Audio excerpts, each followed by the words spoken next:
আসসালামু আলাইকুম। বাঙালির আধুনিক রান্নাঘরে সবাইকে স্বাগতম। আজকে আপনাদেরকে বানিয়ে দেখাবো চিকেন ভেজিটেবল রোল। বাচ্চাদের টিফিনের জন্য আবার চাইলে বড়দের জন্য এরকম একটা রোল তৈরি করতে পারবেন। তাছাড়াও অতিথি আপ্যায়নেও তা তৈরি করতে পারেন। আজকে রোল বানানোর জন্য প্রথমে আমরা সবজির পুরটা তৈরি করে নিচ্ছি। পুর তৈরির জন্য আমি এখানে একটা বাঁধাকপি নিয়েছি। এখন একটা নাইফের সাহায্যে বাঁধাকপিটা আমি কুচি কুচি করে কেটে নেব। দেখুন আমি পাতাকপিটা কিভাবে কেটে নিচ্ছি। এভাবে নাইফের সাহায্যে স্লাইস করে চিকন করে কুচি কুচি করে কেটে নেব। রোল তৈরির জন্য আমি পুরো বাঁধাকপি ইউজ করিনি। এখানে আমি অর্ধেকটা বাঁধাকপি এভাবে কুচি কুচি করে কেটে নিয়েছি। রোল তৈরির জন্য আমার আর লাগবে চিকেন। এখানে আমি 1 পিস চিকেন টুকরো টুকরো করে কেটে নিয়েছি। এখন আমি পুর তৈরির প্রসেসে চলে আসলাম। পুর তৈরির জন্য একটা প্যানে দিয়ে দিচ্ছি 3 টেবিল চামচের মতো রান্নার রেগুলার তেল। এই পর্যায়ে দিয়ে দিব পেঁয়াজ। আমি এখানে 2টা পেঁয়াজ স্লাইস করে কেটে নিয়েছি। এখন পেঁয়াজটা নেড়ে নেড়ে কিছুক্ষণ ভেজে নেব। পেঁয়াজটা হালকা ব্রাউন কালার হয়ে আসলে এতে আমি দিয়ে দিব 1 চা চামচের মতো রসুন বাটা, দিয়ে দিব 1 চা চামচের মতো আদা বাটা। আদা ও রসুনটাকে আমি ভালোভাবে পেঁয়াজের সাথে নেড়েচেড়ে মিশিয়ে নেব। এখন এর সাথে দিয়ে দিব কুচি করে কেটে রাখা চিকেনগুলো। এখন চিকেনটাকে আমি 1 মিনিটের মতো নেড়ে নেড়ে মিশিয়ে নেব। চিকেনটা ভালোভাবে মেশানো হয়ে গেলে আমি দিয়ে দিচ্ছি 1/2 চা চামচের মতো কালো গোলমরিচের গুঁড়া। এই পর্যায়ে চিকেনটা 30 সেকেন্ডের মতো নেড়েচেড়ে আমি মিশিয়ে নেব। এখন এতে অ্যাড করে দেব কেটে রাখা বাঁধাকপিগুলো। চিকেনের সাথে বাঁধাকপিটা ভালোভাবে নেড়ে নেড়ে মিশিয়ে নেব। এ পর্যায়ে দিয়ে দিব 1/2 চা চামচের মতো লবণ। লবণটা আপনারা আপনাদের স্বাদ অনুযায়ী কমিয়ে বাড়িয়ে দিবেন। দিব 1/2 চা চামচের মতো হলুদ গুঁড়া। চাইলে হলুদটা আপনারা স্কিপ করতে পারেন। পুরের কালারটা যেন সুন্দর হয় এজন্য আমি সামান্য পরিমাণ হলুদ গুঁড়া দিয়েছি। এখন সবগুলো উপকরণ নেড়ে নেড়ে 5 মিনিটের মতো রান্না করে নেব। ফিরে এলাম 5 মিনিট পর। দেখুন পাতাকপিটা প্রায় সিদ্ধ হয়ে এসেছে। এখন ঢাকনা দিয়ে ঢেকে আরও 2 মিনিটের মতো রান্না করে নেব। ফিরে এলাম 2 মিনিট পর। ঢাকনা সরিয়ে নেড়ে নেড়ে কিছুক্ষণ ভেজে নেব। এখন দিয়ে দিব কয়েকটা কাঁচামরিচ। আমি 3-4টা কাঁচামরিচ মাঝখান থেকে ফালি করে কেটে নিয়েছি। পুরটা 90% মতো সিদ্ধ হয়ে গিয়েছে। এখন কিছুক্ষণ নেড়ে নেড়ে ভেজে নেব।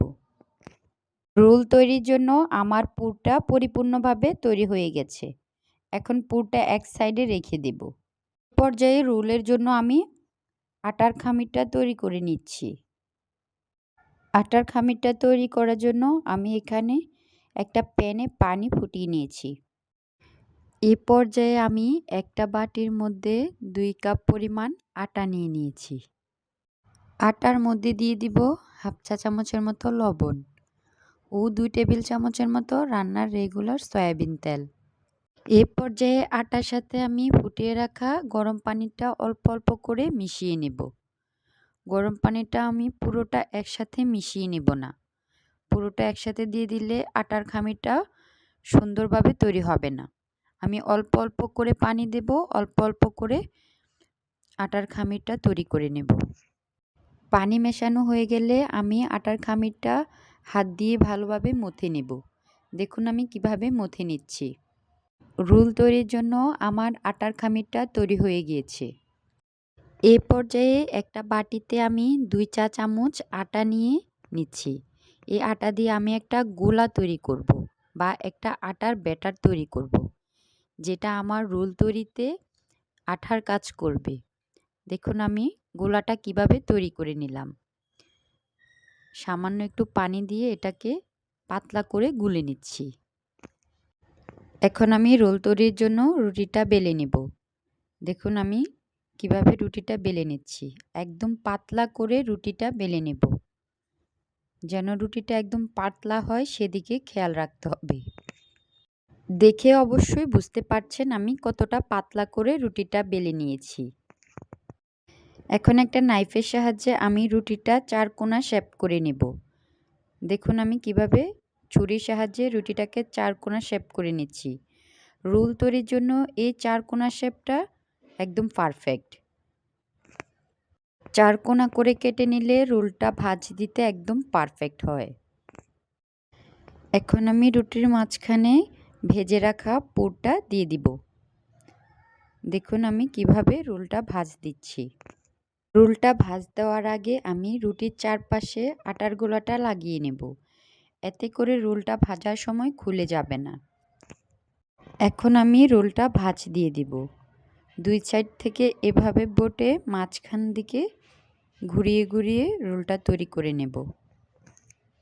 দেখুন আমি কি সুন্দরভাবে রোলটা তৈরি করে নিয়েছি। এভাবে আমি সবগুলো রোল বানিয়ে নেব। এ পর্যায়ে আমি একটা বাটিতে একটা ডিম ভেঙে নিয়েছি। ভেঙে ভালোভাবে ফাটিয়ে নিয়েছি। এখন দিয়ে দিব হাফ চা চামচের মতো চিনি। এতে করে রোলের টেস্টটা অনেক ভালো হবে। এখানে আমি আরও কিছু টুস বিস্কুট গুঁড়া করে নিয়েছি। এটা আমি ব্লেন্ডারে গুঁড়ো করেছি। আপনারা চাইলে ব্রেডক্রামও ব্যবহার করতে পারেন। আমার বাসায় ব্রেডক্রাম ছিল না, তাই আমি টুস বিস্কুটের গুঁড়াটাই ব্যবহার করেছি। এখন আমি রোলটা ডিমের সাথে ভালোভাবে মিশিয়ে নেব। এখন টোস্ট বিস্কুটের গুঁড়াটা ভালোভাবে এর সাথে সেট করে নেব। দেখুন কিভাবে আমি সেট করছি। এভাবে লাগিয়ে নেবেন। সবগুলো লাগিয়ে আমি কিছুক্ষণ নর্মাল ফ্রিজে রেখে দিয়েছি। এতে করে বিস্কুটের গুঁড়াটা ভালোভাবে রোলের সাথে সেট হয়ে যাবে। এতে করে ভাজার সময় ঝরে পড়ার সম্ভাবনাটা কমে থাকবে। এ পর্যায়ে রোলটা ভাজার জন্য আমি চুলায় একটা প্যান বসিয়ে দিয়েছি। প্যানে পর্যাপ্ত পরিমাণে তেল দিয়ে দিব। তেলটা গরম হয়ে আসলে আমি একটা একটা করে রোল তেলের মধ্যে দিয়ে দিচ্ছি।